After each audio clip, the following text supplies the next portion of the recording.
So before we work up to the Breonna Taylor stuff, we got to start with pointing out an officer who was shot in the head and in the face as well, and he survived. I don't know what kind of a quality of life he's going to have after this, but it's great that he survived. Now, this kind of piggybacks off of the first video that we did, pointing out the insanity of the United States military, and it goes back to something I've been talking about before. When it comes to police reform, okay, I'm totally behind that. I think that officers should be much better trained, and they need to be physically imposing. They need to be able to, at least in my opinion, be able to arrest you even if they didn't have the power of their uniform. I want big bad motherfuckers walking the streets, adhering to the law, upholding the rights of the Constitution. That's what I want, okay? And this article, I'm doing the video. I'm reading an article here. And it just shows that this dude probably wasn't a physical force. And I don't want to diminish the fact that he was shot in the head by a 21-year-old Kenyan man. Oh, I'm sorry, his name is Lamont Jenkins Jr. I don't know what his actual descent is, but I can deduce his heritage. But the officer Jeffrey Wittstruck was called to a store before 3:30 p.m. Friday and arrived to find Jenkins Jr. had been detained by security. Jenkins was allegedly resisting arrest. Omaha Police Chief Todd Schmaderer, said Wittstruck directed Jenkins to remove his backpack, at which time Jenkins stood up and placed his right hand in his sweatshirt pocket. Officer Wittstruck asked Jenkins to show his hand multiple times, but Jenkins refused. Wittstruck informed Jenkins he was under arrest, and Jenkins remained uncooperative, pushing Officer Wittstruck out of the way. He attempted to place handcuffs on Jenkins. Wittstruck ended up tasering Jenkins, the attempt to complete the arrest. So as you could see, he was going up his escalation chart. He wasn't immediately pulling his gun out and shooting him after telling him that he needs to remove his hands from his pockets, because you don't know what this moron's actually concealing. But it was ineffective against Jenkins, which is often the case when it comes to tasering. Up close, the one that shoots out with the prongs, all of them are less than adequate. You've seen several body cam shots of officers going up to somebody at a routine traffic stop. It escalates. Somebody gets tased, and then by the end of it, shots are fired. This isn't something new. I don't know what needs to happen with tasers, if they need to be completely revised and reformed themselves, but they aren't working as often as they should. As a result, there was a struggle, and Wittstruck tried a second time to arrest Jenkins, at which time Jenkins allegedly pulled out a gun and shot 4 rounds. Wittstruck was hit in the head and the face. Was hit in the face and the top of the head.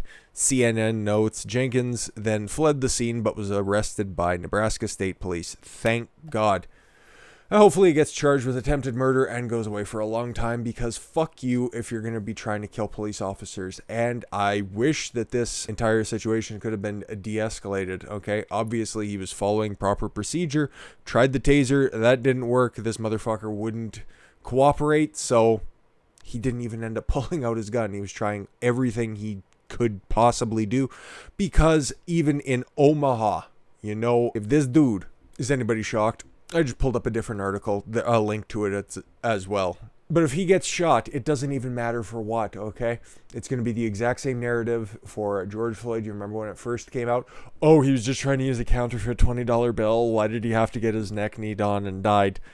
And then everything else started to come out with that. But this officer's probably stricken by the fact and paralyzed by the obvious self-imposed limitations, which is another problem. Self-censoring yourself, even in this context, always leads to second-guessing and then somebody getting shot in the fucking head. Thank God he pulled through. And I wish we could end with just the one officer casualty, but yeah, more were assaulted. This time in Portland. So we gotta go west, and then we'll head east a little bit, and then we'll head south some more. It's a jog across the entire country, because there was a lot of unrest over the past couple of days, because Democrats don't want to do anything. And yes, unfortunately, Omaha, Nebraska is a blue city. Not so much a blue state, but blue city, because, you know, shit tends to happen. Portland police detain 100 Antifa rioters and only arrest 13. Great. They're just allowed to just roam and cause a stink repeatedly. It's like this bag of shit here. Since we're in Portland, I was going to use this the last time that we brought up the Antifa riots, but as you can see here, Montana man, so he imported himself into Oregon, great, arrested twice within hours at Portland riots as an Antifa member. Remember, I brought this up also. Ted Wheeler was going to crack down on all this violence, and he's going to make sure that the Multnomah County District Attorney Mike Schmidt, he was definitely going to prosecute these guys.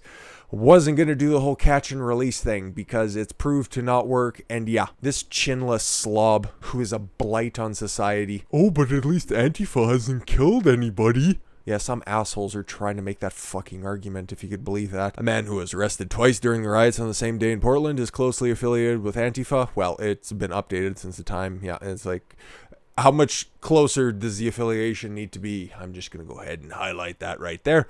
Exactly. Darby Marshall Howard, 22 of Helena, Montana, was arrested for felony first-degree criminal mischief and resisting arrest Thursday afternoon. Howard was allegedly a part of the group of several dozen far-left intruders who broke inside the lobbies of Chase Bank and Wells Fargo in downtown Portland. You're down with capitalism. Shocking footage outside one of the banks showed a crowd of people violently shoving a security guard who then brandished a handgun. Antifa and other far-left rioters in Portland tried to break into the Chase Bank. A lone security guard tried holding them back. Just fucking abandon your post, pal. God, you are not getting paid enough, or you do not have a job that has sufficient backup in order for you to be there. Just fucking take the L and keep moving. Howard's online social media shows he is affiliated with Antifa. Now we know that he is 100%. He formerly used the moniker Captain Mao. Really? And Captain with a K because we know they're racist. And his frequently used avatar was an Antifa logo. He's a member of RASH, Red and Anarchist Skinheads. Okay, an Antifa fighting group with a presence in the Portland area. Howard told courts officials he's been homeless for the past month. I wonder why he couldn't get a job. Let's just ponder this baffling scenario just a little bit. I don't know what would be keeping him away from steady employment so that he wouldn't be homeless. I have no idea. So he was a part of the group that tried to get into the federal courthouse that was there. We'd seen the fires and the violence there. But then at a second riot, around 50 Antifa extremists set fire to the courthouse and ripped off some plywood that was installed just hours prior. An exposed glass window was shattered and graffiti was sprayed on the building again. "We will destroy you," read one message. I doubt it, unless it was a plate of cookies. "Another red fascists live here," says the guy trying to set a building on fire that he doesn't agree with. A man wearing similar clothing to Howard earlier in the day was recorded smashing a building with a scooter. Tough man. Probably stole that from, a 7 or 8 year old kid? Probably didn't have to chase after him because I don't think that pudgy motherfucker's done any exercise, at least in the past 2 decades. Federal officers responded to the riot with pepper balls and smoke. They made several arrests. Howard was filmed trying to escape on foot, but that was a short chase. He was tackled and arrested. Thank God. But yeah, no hope for crackdowns, even though there are 13 arrests in the most recent round of riots that occurred last night. Police identified and photographed all the protesters and some journalists and placed 13 people under arrest. Portland police reported a group of people began marching in the streets and blocking traffic at about 9 p.m. on Friday. This was Friday night. According to a statement from police officials advised the protesters to get out of the open roadway. The group refused to comply and began marching down the roadway. About 15 minutes later, a crowd turned violent. No, this never happens. Every night, all the time. And began smashing windows from local businesses. How many windows are left in Portland downtown? I don't know. If anybody was looking for a small business opportunity, just probably wait a little while and then set up a glass shop in Portland. You will be making a killing for a very long time. Not like a killing like Antifa likes to do, but like a financial one that they would hate vehemently. Police informed the group that they were temporarily detained and were not free to leave. Well, If a riot gets called and you're still kicking around, guess what? Sucks to suck. Police began to identify and photograph the people in the detained group.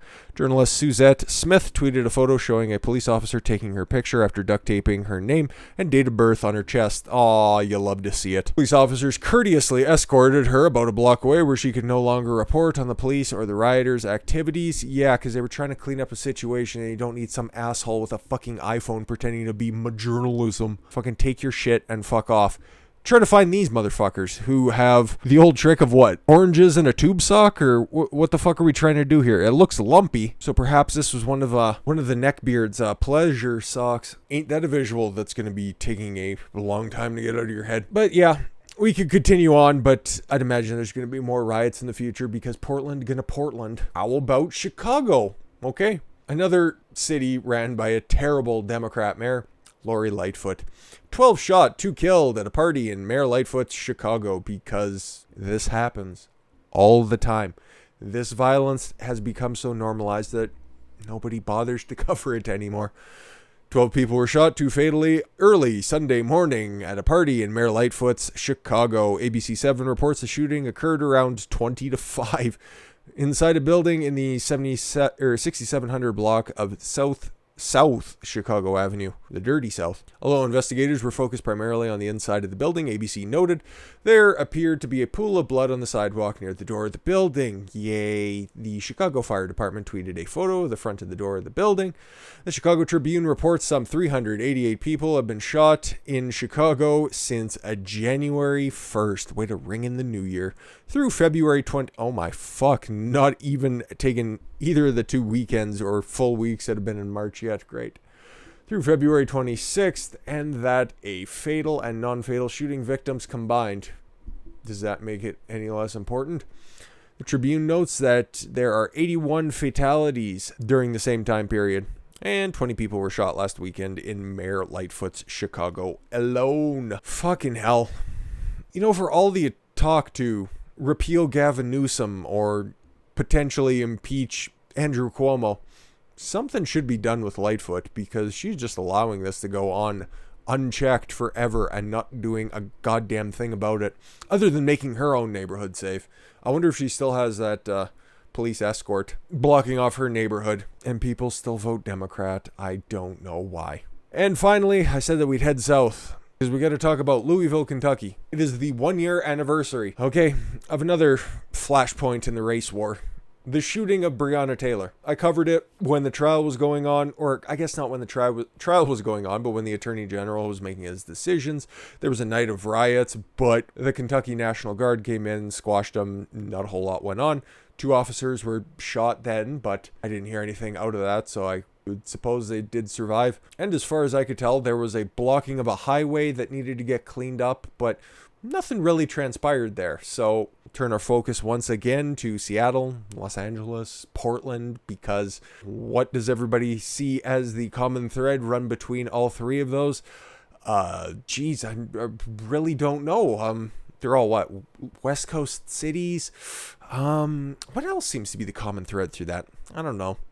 Perhaps it'll come to me.